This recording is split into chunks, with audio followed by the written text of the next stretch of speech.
नमस्कार, ANB news देख रहे हैं आप। मैं हूं आपके साथ पल्लवी राजपूत और इस बुलेटिन में आप सभी का स्वागत है। और चलिए अब शुरुआत कर लेते हैं खबरों की। केंद्रीय माध्यमिक शिक्षा बोर्ड आज कक्षा 12वीं के छात्रों का परिणाम दोपहर 2 बजे घोषित कर देगा। गौरतलब है कि सुप्रीम कोर्ट ने सीबीएसई समेत तमाम राज्य बोर्डों को 10वीं 12वीं परीक्षा का परिणाम जारी करने के लिए 31 जुलाई तक डेडलाइन दी थी। वहीं रिजल्ट जारी किए जाने की घोषणा होते ही सीबीएसई 12वीं के लाखों छात्रों और उनके अभिभावकों ने राहत की सांस ली है। सीबीएसई कक्षा 12वीं बोर्ड परीक्षा 2021 के लिए 16 लाख से ज्यादा छात्रों ने रजिस्ट्रेशन कराया था, जो इस साल रद्द कर दी गई थी। महामारी को देखते हुए बोर्ड ने अपने इतिहास में पहली बार परीक्षाओं को रद्द करने का फैसला किया और इसके बजाय छात्रों का उनके पिछले प्रदर्शन के आधार पर मूल्यांकन किया, जिसके तहत कक्षा 10वीं, 11वीं और 12वीं की आंतरिक परीक्षाओं में छात्र के प्रदर्शन के आधार पर परिणाम जारी आज किए जा रहे हैं।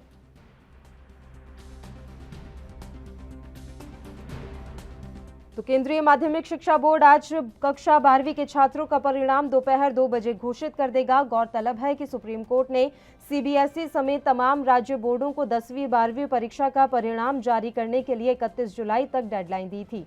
वहीं रिजल्ट जारी किए जाने की घोषणा होते ही सीबीएसई 12वीं के लाखों छात्रों और उनके अभिभावकों ने राहत की सांस ली है। सीबीएसई कक्षा 12वीं बोर्ड परीक्षा 2021 के लिए 16 लाख से ज्यादा छात्रों ने रजिस्ट्रेशन कराया था, जो इस साल रद्द कर दी गई थी।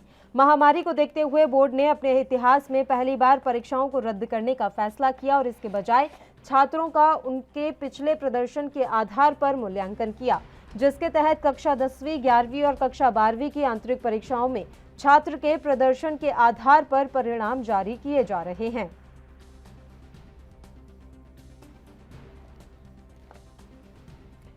तो सीबीएसई आज अपना रिजल्ट जारी कर देगा। बताया जा रहा है कि दोपहर 2 बजे तक रिजल्ट जारी किया जाएगा। सुप्रीम कोर्ट ने डेडलाइन दी थी और उसी डेडलाइन के चलते आज दोपहर 2 बजे एग्जाम का रिजल्ट जारी कर दिया जाएगा। और इस खबर पर तमाम जानकारी देने के लिए हमारे संवाददाता दिल्ली से राजीव तिवारी इस समय फोन लाइन पर जुड़ गए हैं। राजीव, आपसे पूरी जानकारी हम चाहेंगे। सीबीएसई के द्वारा आज 12th के छात्रों का रिजल्ट जारी किया जाना है।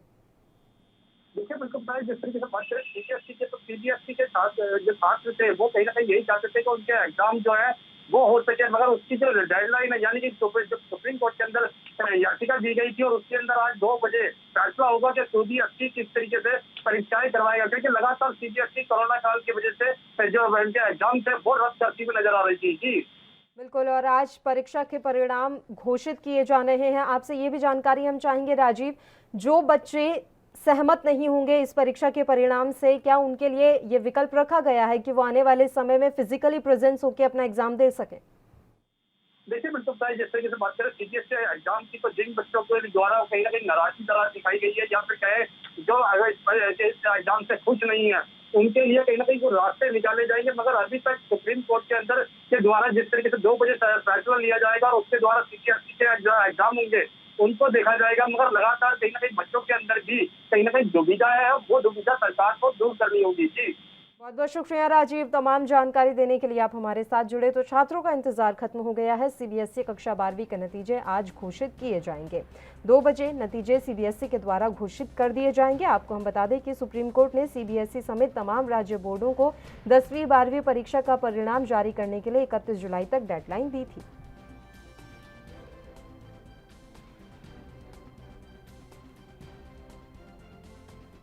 चलिए अब खबरों का रुख कर लेते हैं। कांग्रेस नेता मल्लिकार्जुन खड़गे ने कहा कि सदन में सभी विपक्षी दल पेगासस मुद्दे पर चर्चा चाहते हैं। उसके बाद बहुत से अन्य मुद्दे हैं हमारे सामने।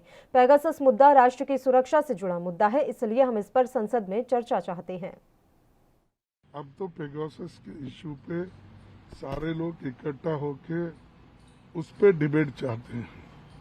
उसके बाद में बहुत से मुद्दे हमारे सामने हैं, जैसा कि मैं कहा कि फार्मर्स का हो, इन्फ्लेशन का हो, फ्यूल का हो, और मिजोरम आसाम का हो, और चाइनीज एग्रेशन जो ऑक्यूपेशन कर रही वहाँ अनऑथोराइजली, ये विषय हो, और ऐसे बहुत मुद्दे इतने हैं कि उसको सरकार उन मुद्दों पे चर्चा नहीं होना, इसीलिए इस पेगासस इशू को वो चर्चा नहीं करना चाहते, अलाउ नहीं कर रहे। और ये एक राष्ट्र का बहुत बड़ा सुरक्षा का मुद्दा है और व्यक्तिगत लोगों का एक उनके स्वतंत्रता का और लोकतंत्र का रक्षण का है। महाराष्ट्र के मुख्यमंत्री लगातार बाढ़ पीड़ितों की मदद के लिए दौरा कर रहे हैं। कभी सांगली, कभी सतारा, कभी रायगढ़ तो कभी कोल्हापुर इलाके का जायजा ले रहे हैं। जिला स्तर के अधिकारी के अलावा सरकार में जिम्मेदार मंत्रियों और नेताओं के साथ सीएम के द्वारा लगातार बैठकें भी की जा रही हैं। आपको बता दें कि कोल्हापुर एयरपोर्ट पर मुख्यमंत्री के आगमन पर पालक मंत्री सतेज पाटिल, ग्रामीण विकास मंत्री हसन मुशरीफ, स्वास्थ्य राज्य मंत्री राजेंद्र यादवकर, राज्य योजना बोर्ड के कार्यकारी अध्यक्ष राजेश क्षीरसागर, जिला परिषद अध्यक्ष राहुल पाटिल, मुख्य सचिव सीताराम कुंटे, सांसद धैर्यशील माने, सांसद संजय मांडलिक, विधायक समेत तमाम अधिकारी उपस्थित रहे।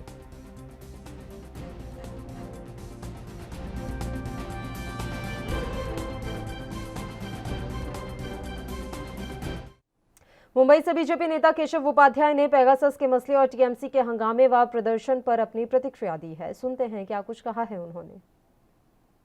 बात एक नए इस मिट्टी की जिसको एजुकेशन बोलते हैं, इस प्रकार की पॉलिसी मोदी सरकार ने पिछले साल लाई थी और बहुत सारे शिक्षकों के साथ इस फील्ड में, एजुकेशन फील्ड में जो स्टेक होल्डर हैं उनसे बात करने के बाद और इस मिट्टी की उस प्रकार की एजुकेशन पॉलिसी लाई गई थी और नेचुरल उसकी बड़ी मात्रा में स्वागत हुआ था।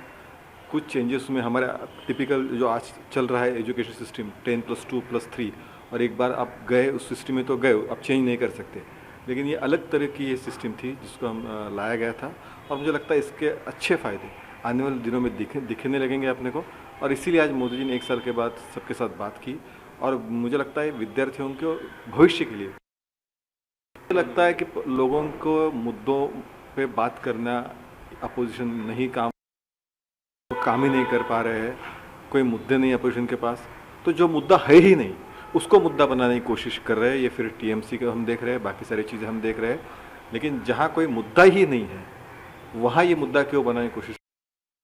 भारत सरकार ने लोकसभा में, पार्लियामेंट में एक बहुत साफ शब्द में कहा कि इस प्रकार की अवैध कोई भी टाइपिंग नहीं हुए, फिर भी अपोजिशन को है इसलिए वो कर रहे हैं, लेकिन लोग भी उनको सीरियसली नहीं ले रहे। मुझे लगता है जो वहाँ इस प्रकार घटना नहीं होनी चाहिए उसका मैं निषेध करता हूँ। कोई भी ऐसी घटना होती है तो उसका निषेध ही होना चाहिए और उसकी जो भी उसमें आरोपी हो उनको सज़ा कड़ी होनी चाहिए, चाहे किसी धर्म जात पंथ के हो। लेकिन महाराष्ट्र में क्या हालत है? महाराष्ट्र में कोविड सेंटर में भी महिला सुरक्षित नहीं है। और बुलेटिन में फिलहाल वक्त हो चला है एक छोटे से ब्रेक का। आप देखते रहिए ANB न्यूज़।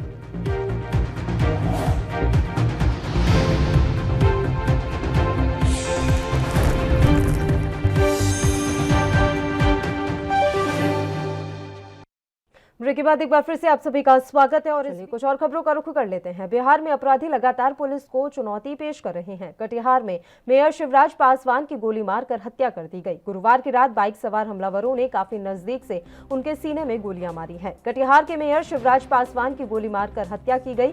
पुलिस जांच पड़ताल में लगी हुई है। फिलहाल घटना की वजहों के बारे में पता नहीं चल सका है। वारदात को उनके वार्ड संतोषी कॉलोनी में ही अंजाम दिया गया। वारदात के बारे में कहा जा रहा है कि बाइक से पहुंचे 4 हमलावरों ने उनके पास आकर घटना को अंजाम दिया। बदमाशों ने ताबड़तोड़ कई गोलियां चलाई। इनमें 3 गोली उनके सीने में लगी और वो लहूलुहान होकर गिर पड़े। इसके बाद हमलावर फरार हो गए। घटना की जानकारी मिलते ही पुलिस प्रशासन में हड़कंप मच गया।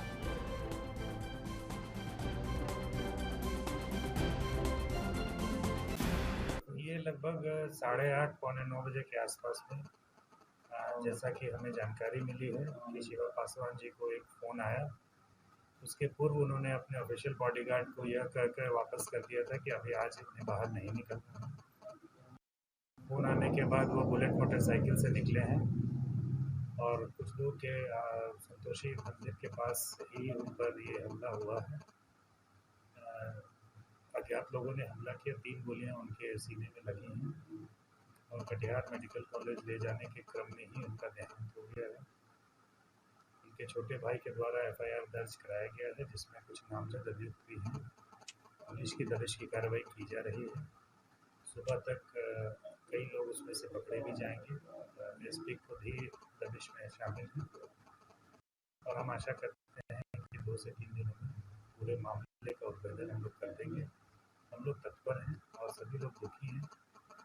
पासवान जी के साथ हम लोग का भी बहुत पुराना संबंध है और जो भी इसमें दोषी हैं उनको कड़ी से कड़ी सजा मिलेगी, यही हम लोग चाहते हैं। कितने नामजद ये अभी अनुसंधान का विषय है।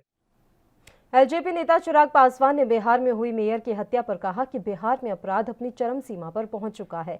जिस तरह से मेयर की गोली मारकर हत्या कर दी गई, यह दिखाता है कि अपराधियों का मनोबल बढ़ चुका है। इसकी चिंता मुख्यमंत्री नीतीश कुमार को होनी चाहिए।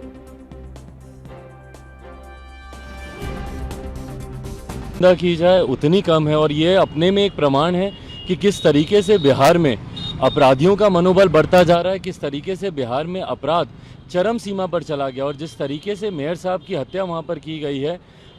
मुझे अभी कुछ दिन पहले ही 17 जुलाई को मैं खुद में कटिहार में था और उनके यहाँ कार्यक्रम था। सुबह हम लोगों ने नाश्ता उनके यहाँ किया है और उसके बाद जिस तरीके से गोली मारकर निर्मम हत्या उनकी की गई है, ये अपने में कहीं ना कहीं दर्शाता है कि अपराधियों का भी मनोबल बढ़ा हुआ है। और ऐसे में चिंता मुख्यमंत्री नीतीश कुमार जी को होनी चाहिए, जो हमारे प्रदेश के गृह मंत्री भी हैं, कि वो अपराध को भी नियंत्रित करें। और जिस तरीके से टारगेट किया जा रहा है कहीं ना कहीं जो लोजपा के जो समर्थक हैं या जो पासवान लोग हैं, उनको जिस तरीके से टारगेट किया जा रहा है, ये मुझे लगता है कि ये गलत राजनीतिक परंपरा की ये शुरुआत मुख्यमंत्री नीतीश कुमार जी के संरक्षण में हो।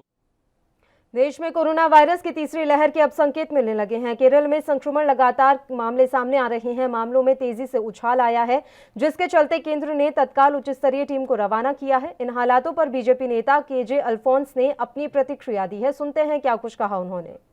Numbers in Kerala, the COVID numbers have been very disturbing. We had over 22,000 cases and the numbers possibly can go up. So it's been very disturbing.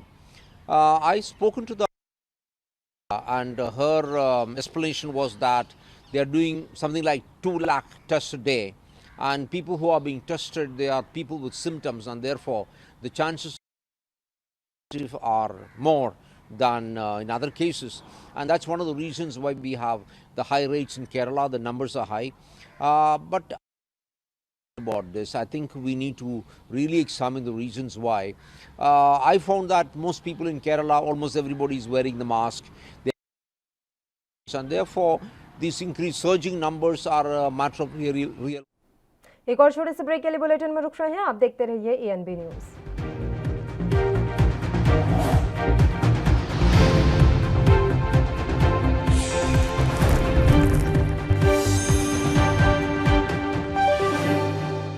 Break के बाद एक बार फिर से आप सभी का स्वागत है। बढ़ते हैं कुछ और खबरों की ओर। देश में अलग अलग हिस्सों में मानसून जमकर बरस रहा है। बीते 5 दिनों से पहाड़ से लेकर मैदानी इलाकों तक भारी बारिश हो रही है।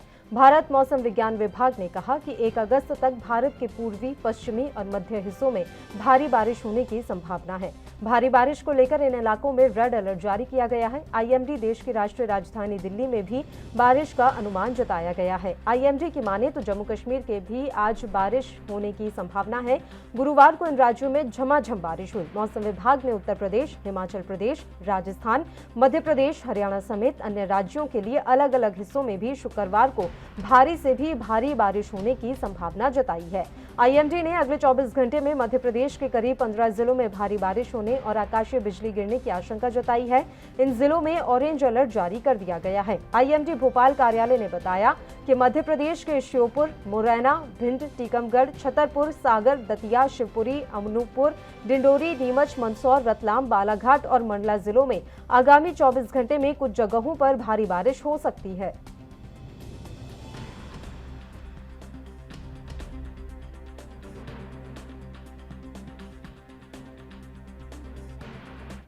पश्चिम बंगाल की राजधानी कोलकाता समेत पूरे राज्य में गुरुवार को सारा दिन भारी बारिश हुई है, जिसकी वजह से कई शहरों में जलजमाव हो गया।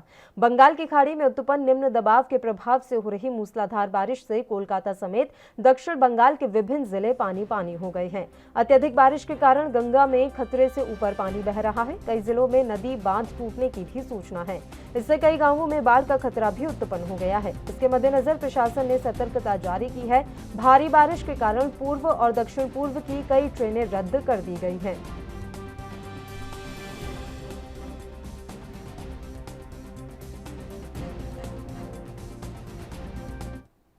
मध्य प्रदेश के शिवपुरी में संयुक्त मोर्चा के तत्वावधान में 52 जिलों के साथ 313 जनपद में 8वें दिन भारी बारिश में अनिश्चितकालीन हड़ताल जारी है। शिवपुरी जिले के हड़ताली कर्मचारियों ने विरोध प्रदर्शन कर सरकार का ध्यान अपनी ओर आकर्षित किया और संदेश दिया कि उनकी जायज मांगों को शीघ्र पूरा नहीं किया गया तो आंदोलन और उग्र होगा। इसी क्रम में मंत्री सुरेश राठखेड़ा को हड़ताली कर्मचारियों ने ज्ञापन सौंपा, जिस पर मंत्री सुरेश राठखेड़ा ने हड़ताली कर्मचारियों को आश्वासन दिया कि कैबिनेट में आपकी मांगों को रखूंगा और जो जायज मांगे हैं उनको तत्काल पूरा करवाया जाएगा और वे पूरी होंगी भी।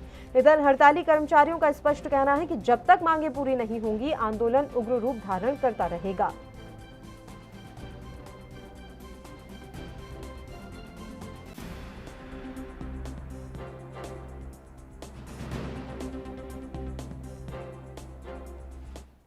यूपी के कौशाम्बी में एक कलयुगी पिता ने नशे में धुत होकर अपने ही 12 वर्षीय बेटे की गला दबाकर हत्या कर दी। बच्चे की मौत से परिजनों में कोहराम मच गया। सूचना के बाद मौके पर पहुंची कोखराज पुलिस ने शव को कब्जे में लेकर पोस्टमार्टम के लिए भेज दिया है। पुलिस ने आरोपी पिता को भी हिरासत में लेकर घटना की छानबीन शुरू कर दी है। मामले में अपर पुलिस अधीक्षक समर बहादुर सिंह ने ये बताया कि एक शराबी बाप ने नशे में धुत होकर अपने बेटे की गला दबाकर हत्या कर दी।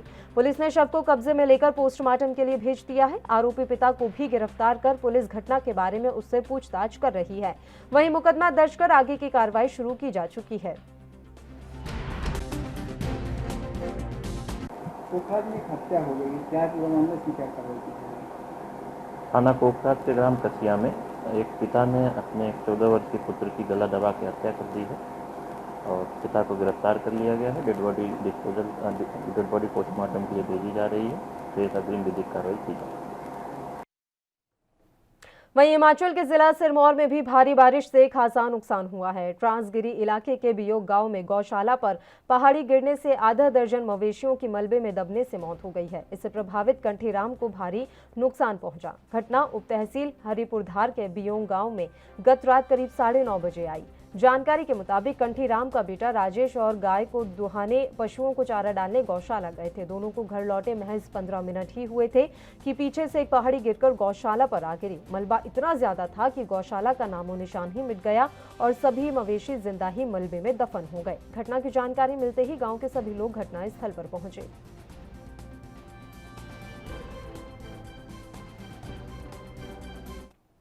यूपी के संभल में स्वास्थ्य सेवाओं का स्वास्थ्य महकमा ही पलीता लगा रहा है। हेल्थ कर्मियों के नकारापन की तस्वीर संभल जिले के गुन्नौर सीएचसी से सामने आई है, जहां फौजदारी में घायल एक बच्चे को होमगार्ड मेडिकल को लेकर आरोप लगाया गया कि हेल्थ कर्मी मेडिकल करने के बदले बच्चे के भाई से 200 रुपए की वसूली कर रहे हैं। बावजूद इसके उसने 2000 रुपए की और डिमांड कर दी, जिसके चलते घायल करीब 2.5 घंटे तक तड़पता रहा, लेकिन पैसों के अभाव में पीड़ित का इलाज नहीं किया गया।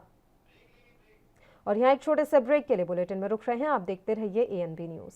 ब्रेक के बाद एक बार फिर से आप सभी का स्वागत है। बढ़ते हैं कुछ और खबरों की ओर। मुंबई कांदीवली पूर्व पोईसर इलाके में शिव सैनिकों के द्वारा एक डिलीवरी बॉय के साथ मारपीट और सामान तोड़ने का मामला सामने आया है। पुलिस ने वारदात के बाद मारपीट, गंभीर चोट लगने और जबरन रास्ता रोकने के आरोप में शिवसेना के शाखा प्रमुख सहित 4 लोगों को गिरफ्तार कर लिया, जबकि अन्य 2 फरार हैं। घायल राहुल शर्मा की आंखों और सिर के पिछले हिस्से में 6 टांके लगे हैं। पीड़ित का आरोप है कि समता नगर पुलिस ने उनकी शिकायत न लेते हुए मामले को खत्म करने का दबाव भी बनाया, लेकिन 5 घंटे के इंतजार के बाद आखिरकार मामला दर्ज कर लिया, जबकि आरोपियों को जमानत दे दी गई है।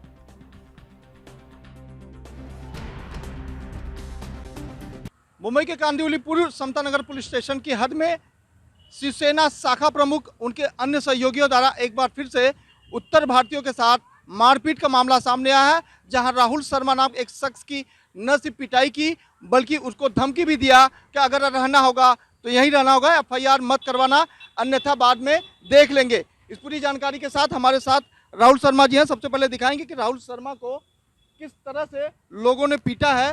देखिए उनकी आंखें जो है पूरी तरह से काली हो गई है। विजन की बात है तो अभी रिपोर्ट नहीं आई है, लेकिन बताया जा रहा है कि जब रिपोर्ट आएगी तो बताया जाएगा। लेकिन तस्वीरें एक बार फिर से दिखाएंगे कि किस तरह से राहुल शर्मा को मारा गया है। इनके शरीर में पिछले हिस्से में 6 टाके लगे हैं, बहुत सेंसिटिव जगह माना जाता है। ऐसे में मुंबई पुलिस ने महज खाना पूर्ति करते हुए 324, 341 और 325 के तहत मामला दर्ज करते हुए गिरफ्तार किया था, लेकिन एक औपचारिक गिरफ्तारी बताई जा रही है, इनके परिवार के द्वारा कहना है। सबसे पहले राहुल जी आप बताइए कि क्या कुछ मामला आपके साथ हुआ था, क्यों मारा गया आपको? सर मैं पोईसर में आया था शिवाजी मंदिर में पार्सल डिलीवरी करने, तो मैं खड़ा था पार्सल लेके, तो बारिश होने लगा, तो मैं उनके शिवसेना की साखी के बगल में खड़ा हो गया। तो एक अंकल आए, तो मेरे पार्सल पे लात मार के चले गए। तो मैं उनको बोला अंकल कि आप लात मार के जा रहे हो। अंकल कौन थे वो चंद्रकांत अपना शिवसेना के कार्यकर्ता थे जी। तो मैं उनको बोला अंकल पार्सल पे लात मार के जा रहे हो। तो मतलब उल्टा जवाब दिए कि भाई तू बीच में क्यों खड़ा है, गाली विली देने लगी। तो मैं बोला गाली विली क्यों दे रहे हो, ताकि मेरा पार्सल फेंक दिए। तो मैं बोलने लगा पार्सल क्यों फेंक दे रहे हो, तो बाद में मैं पार्सल उठाने आ रहा था, तो मेरा पार्सल लेके मेरे को उल्टा मार दी सीधा। तो उसमें मेरा ये झगड़ा हो गया। कहाँ कहाँ आपको चोट लगी? 10 सर पे लगा, ये लगा पूरे बॉडी, ऐसा बॉडी पे मारने स्टार्ट कर दिए। मुंबई पुलिस के पास जब आप गए तो समता नगर पुलिस ने क्या कुछ कहा? तो ये मतलब पूछे कि मतलब कहाँ कैसा क्या हुआ, मैं उनको यही सब बात बताया। पुलिस ने एफआईआर लिया आपका? हाँ लिया था। लेकिन आप बता रहे थे कि एफआईआर से पहले उनको बेल की तैयारी पूरी कर ली गई थी। शायद से। ठीक है, आप आइए ना, क्या कुछ हुआ था बताइए। आप भी गए थे पुलिस स्टेशन? सर मैं इनके साथ में गई हुई थी पुलिस स्टेशन में, इनको साथ में लेके। और आप कौन इनकी लगती है? मैं इनकी सिस्टर हूँ, ये मेरा छोटा भाई है। जब हमें पता चला ऐसे ऐसे, तो हमें इनको मेडिकल के लिए भेजा गया। फिर वहाँ से 5 बजे हम समता नगर पुलिस स्टेशन में गए। वहाँ पे 5 घंटे तक हमारी कोई एफआईआर लॉन्च नहीं हुई। स्टेटमेंट। इसी के साथ इस बुलेटिन में फिलहाल के लिए इतना ही। मुझे दीजिए इजाजत। देश प्रदेश की तमाम ताज़ा खबरों के लिए आप देखते रहिए ANB न्यूज़। नमस्कार।